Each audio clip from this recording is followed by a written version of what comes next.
Hey YouTube, this is Sever7 and today we are going to finish taking a look at the Drachenader Y-Feng. This was an Amazon pickup, part of the quest trying to find obscenely inexpensive knives for the best possible value, and it's hard, guys. It is hard. It can't be a knockoff. It has to be something I would actually use myself, and not only that, but it actually has to be able to do the job that we want it to do, right? So that's where the Y-Feng Drachenader comes in. It looked on the surface like it would do all of those things. So, let's find out if it's worth your time, worth your money, and let's jump right into it. Now, as far as the carry, this thing carried great. It's a little heavy at 4.2 ounces, but the pocket clip has good retention. It's not too stiff, so it slides in and out of the pocket pretty easy. We have a full aluminum body, and we even have a little bit of milling in there, which I appreciate, because for 28 bucks they could have slapped G10 on this and kept everything else the same, and I don't think anybody would have complained about it, right? But instead, they went the extra effort and delivered something that feels and looks much less budgety than what it is. Now, this thing didn't disappear in the pocket. It wasn't cumbersome, but I never forgot that I was carrying it. And then as far as the action goes, this is a plunge lock, which means we have a button that pushes a button that presses down a spring. And then when you push that button, the blade falls. So there isn't a detent ball. There isn't really a detent. The plunge lock acts as the detent, which means you really just have the spring and the heft of the blade, and that's your detent. Now, with that being said, this is actually really satisfying. I've really enjoyed fidgeting with this knife. You have a solid, pretend like that didn't happen. You have a solid flip. You've got a solid reverse flick. And not as satisfying, but you can thumb flip it. So as far as fidgety goodness, this is going to be great. Now, the handle doesn't look, at least to me, it did not look ergonomic, right? Because we got like a little point up here, and then this is kind of straight and flat. So to me, I thought it was going to be fine for, 4 or 5 minutes of use. And then after that, it was going to be a pain in the what. But really, it's not. This is super comfortable. I think that's credit to them kind of knocking down these areas right here. And then we've got a little bit of chamfering right in here. But they've knocked down all the sharp corners. And because of it being a shallow carry, more shallow carry instead of a deep carry, this pocket clip just kind of melts into my hand.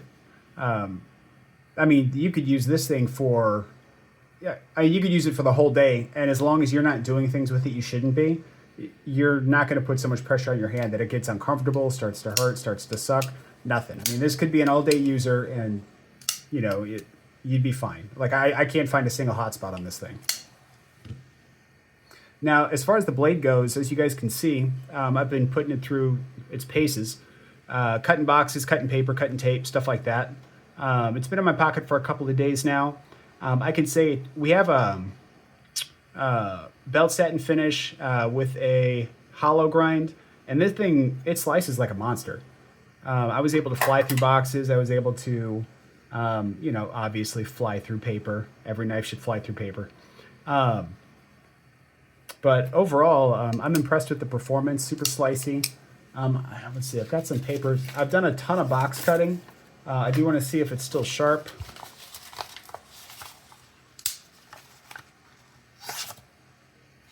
We might have a little.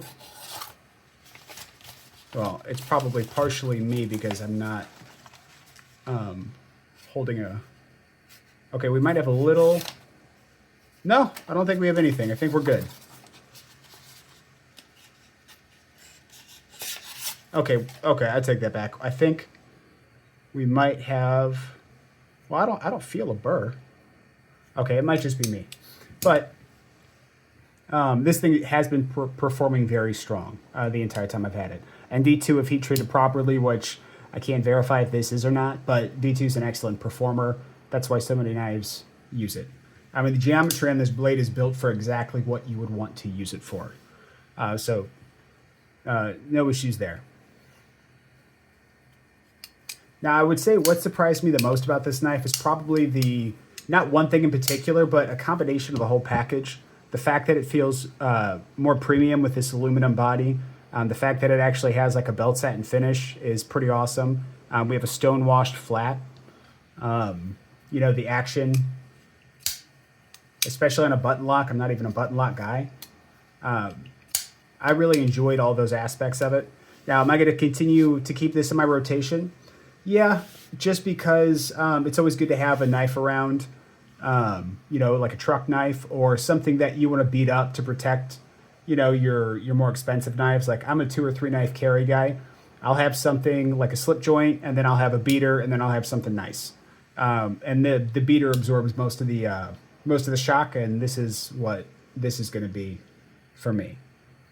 Now, everything that we've gone over, there are some negatives. I do wish the pocket clip was deep carry. I mean, it's not bad, but we still have a good amount sticking up out of the top.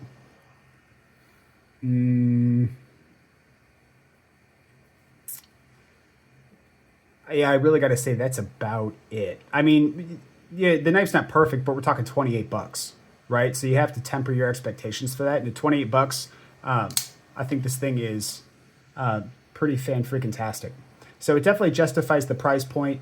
And this knife is going to be good for anybody that is doing exactly what I'm doing. Cutting boxes, cutting paper, basic EDC tasks like that.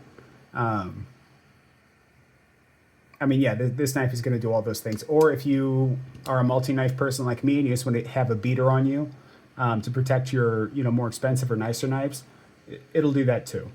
Would I carry this as, is this a one and done knife where you buy this and this is the only thing you'll ever need? It really depends on that D2 and how it holds up. And that's not something I have the equipment to test, and I'm not testing this long enough to really know how their D2 is heat treated and how well it's going to hold up. So that's really the only thing left out. But otherwise, I'd say it's a recommendable knife. It's been a pleasant experience. I will continue to carry it. And that's essentially it.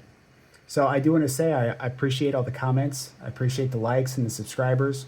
We're growing a little bit every single day. We do have a big 500 sub giveaway coming up. We'll do that during a live stream. I'm probably going to be giving away 6 or 7 knives during that, so it's going to be pretty awesome. Otherwise, thank you for watching. Please hit the like. Please subscribe. And one question for you, down in the comments, let me know. Would you carry something like this for $28? Or is this not even on your radar as far as something that you'd want to pick up? All right, thanks, guys. Have a good one. Bye.